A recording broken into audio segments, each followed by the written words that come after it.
नमस्कार। निशुल्क ज्योतिष परामर्श केंद्र में आप सबका स्वागत है।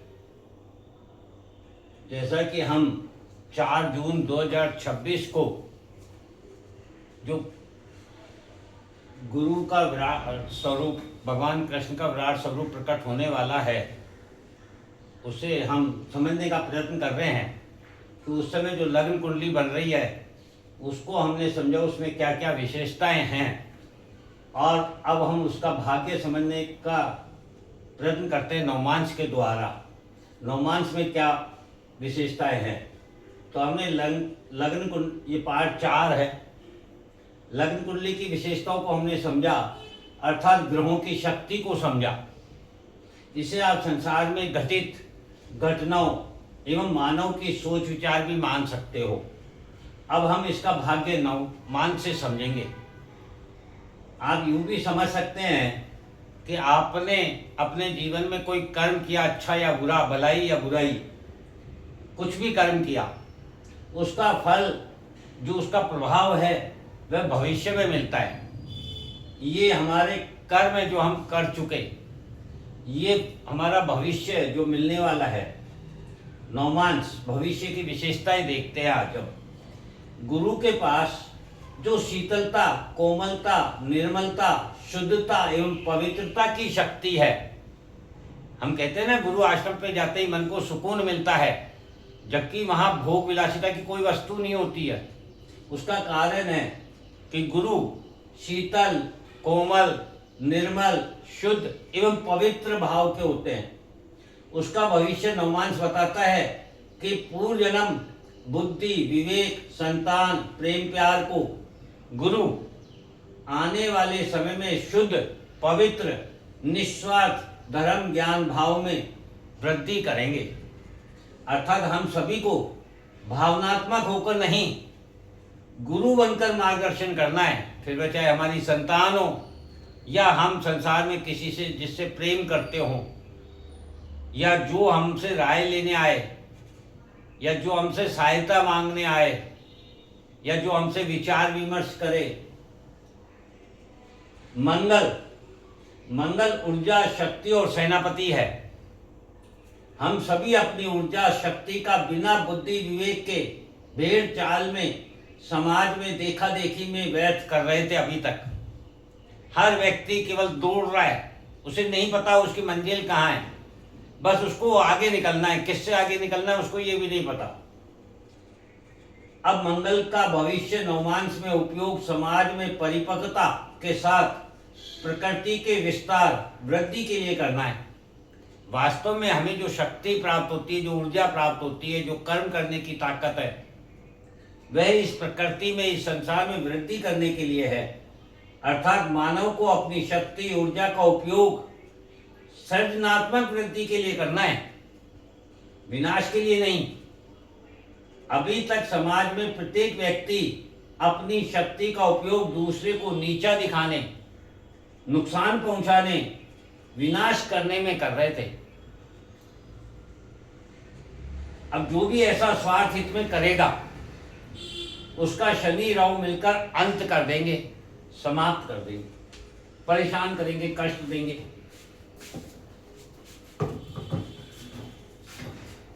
शनि जो धर्म अनुसार न्याय करके संपूर्ण प्रकृति में व्याप्त जितनी भी अवशिष्ट है, बुराई है, उसको पृथ्वी के गर्भ में समाहित कर मानव को उपयोगी सामग्री प्रदान करते हैं। शनि का काम क्या है? जितनी भी समाज की बुराई है, अपशिष्ट है, उन सब को पृथ्वी के गर्भ में समाहित कर देते हैं और पृथ्वी से ऐसी सामग्री उत्सर्जित करते हैं जो मानव के लिए, प्रकृति के लिए उपयोगी हो। उसी शनि का भविष्य नवमांश में समाज में धर्म सेवा का लक्ष्य निर्धारित कर कर्म करने की प्रेरणा दे रहा है। शनि सेवक है, तो वे धर्म के अनुसार कर्म करने की, सेवा करने की प्रवृत्ति दे रहे हैं, लक्ष्य दे रहे हैं। राहु जो हमारी छिपी हुई इच्छाओं में अमृत प्राप्त कर अमर होने की शक्ति रखता है, उसका हमने अभी तक अपने जीवन में दुरुपयोग किया है। फिर वह चाहे टेक्नोलॉजी हो, चाहे स्पेस हो, चाहे मोबाइल हो, झूठ बोलना, धमकाना, दुरुपयोग करना। अब वह नवमांश के द्वारा भविष्य बता रहा है राहु कि संसार में इंसान नहीं, उसका कर्म अमर होता है। व्यक्ति तो आता जाता रहता है। आज आप जिसको भी याद करते हो, भविष्य इतिहास जो पढ़ते हो, वे सब उन लोगों के कर्म हैं जो उन्होंने किए हैं। फिर वह चाहे महाभारत हो, चाहे भगवत गीता हो, चाहे दुर्गा सप्तशती हो, चाहे हनुमान चालीसा हो, जो भी कुछ। चंद्रमा जो समाज में स्थिर था, समाज में लिप्त था, मन। चंद्रमा कौन है? मन। और मन कहाँ लिप्ता? संसार में। संसार में क्या हो रहा है वो मुझे भी चाहिए, उसके लायक मैं हूँ या नहीं हूँ, मेरे पास वो सुख सुविधा साधन है या नहीं है, एनी हाउ हर कीमत पर चाहिए। उसके लिए चाहे टकराव करना पड़े, परेशान होना पड़े, दिन भर भागना पड़े, उधार लेना पड़े। समाज जैसा बनना और पाना चाहता था ये मन। वही चंद्रमा, वही मन नवमांश भविष्य में समाज में सृजनात्मक कर्म करने की इच्छा रखता है एवं स्वयं मन को शांत एवं स्थिर रखना चाहता है। अब वह भागना नहीं चाहता है, अब वह स्थिर रहकर, शांत रहकर सृजनात्मक कर्म करना चाहता है। बुध जो वाणी, संवाद, कम्युनिकेशन का उपयोग केवल धन, सुख, भोग को आकर्षित करने के लिए कर रहे थे हम लोग, फिर उसमें चाहे भ्रम हो, धोखा हो, झूठ हो, फरेब हो, दिखावा हो, या फिर कुतर कर रहे थे, सीखना नहीं चाह रहे थे। जबकि बुध बालक है, उन्हें गुरु से ज्ञान प्राप्त करना होता है। विघटन कर रहा था बुध, संबंधों को विच्छेद कर रहा था, जबकि बुध संबंधों को जोड़ने का है, आकर्षित करने का है। वही बुध नवमांश भविष्य में चंद्रमा जो बुध के जन्मदाता हैं, उन्हीं की भांति मन से सृजनात्मक, संगठनात्मक, वाणी, संवाद, कम्युनिकेशन का कर्म करना चाहता है। शुक्र धन, लक्ष्मी, वैभव समाज में संतुलन बनाने हेतु है। आप कोई चीज खरीदते हैं तो वस्तु आपको प्राप्त होती है, आप उसके बदले में धन देते हैं। आप कोई सेवा देते हैं, उसके बदले में आपको धन प्राप्त होता है। तो ये एक संतुलन बनाने का माध्यम है, किंतु हम सब ने इसे स्वयं को समाज से अलग स्थापित करने में काम में लिया है। पैसे का बोलबाला है, जो दिख रहा है वो बिक रहा है। बड़े बड़े मकान, बड़ी बड़ी गाड़ियाँ, बड़ी बड़ी सुविधाएं, लोगों पर रोब मारना, झाड़ना, नीचा दिखाना, कमजोर समझना, ये सब हमने धन के द्वारा किया।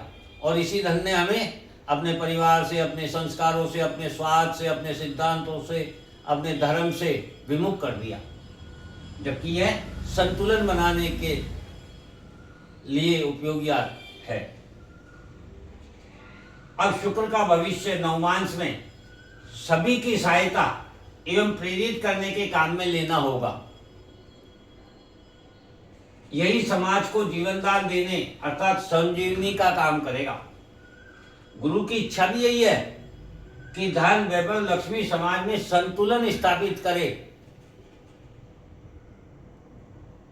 सूर्य जो दायित्व एवं कर्तव्य का ग्रह है,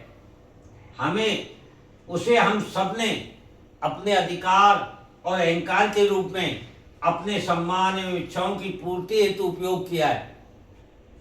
किसी को कोई पद मिल गया तो वह समझता है वह उस पद का स्वामी हो गया, जबकि उससे पहले कई उस पद पर आकर जा चुके हैं और एक दिन उसे भी उस पद से जाना है। किंतु जब तक वह उस पद पर है तब तक वह अपनी मनमानी करता है। लोगों को परेशान करता है बजाय उनकी सहायता करने के। वह सोचता है कि मेरा सम्मान हो रहा है, जबकि सम्मान उस पद का है, उस कुर्सी का है, व्यक्ति का नहीं है। वही सूर्य का भविष्य नवमांश में जो व्यक्ति सुख भोग स्वार्थ से परिपूर्ण थे उन्हें उनसे मुक्त करेगा, उस सुख से, उस भोग से, उस स्वार्थ से। समाज को संगठित करने का काम करेगा सूर्य। केतु जो मुक्ति का कारक ग्रह है, उसका उपयोग हम सब ने अपने परिवार, अपने संस्कार, अपने स्वार्थ, अपने धर्म, अपने संगठन से मुक्त होने में किया है। केतु विच्छेद का कारक ग्रह है, किंतु केतु डीएनए भी है। केतु जड़ों से जुड़ने वाला है। जड़ होगी तो ही पेड़ शिखर छू सकता है। जड़ ही नहीं होगी तो पेड़ भी नहीं होगा। किंतु हमने क्या किया, जड़ों को ही समाप्त कर दिया। और ये सब हम सभी ने स्वयं के स्वार्थ के वशीभूत किया है। वही केतु अब भविष्य में नवमांश में हम सभी को हमारे सुख भोग स्वार्थ से मुक्त कर दायित्व कर्तव्य का पालन कराएगा, स्वार्थ से मुक्त करेगा। ये इसके नवमांश का भविष्य है जो हम जानना चाहते हैं। कि जैसे भगवान कृष्ण ने महाभारत में विराट स्वरूप प्रकट किया था, तो उसका भविष्य क्या था?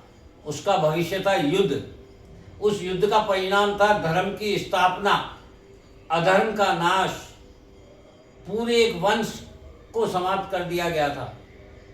यही आने वाला भविष्य बता रहा है कि धर्म की स्थापना के लिए अधर्म का नाश होना अत्यंत आवश्यक है।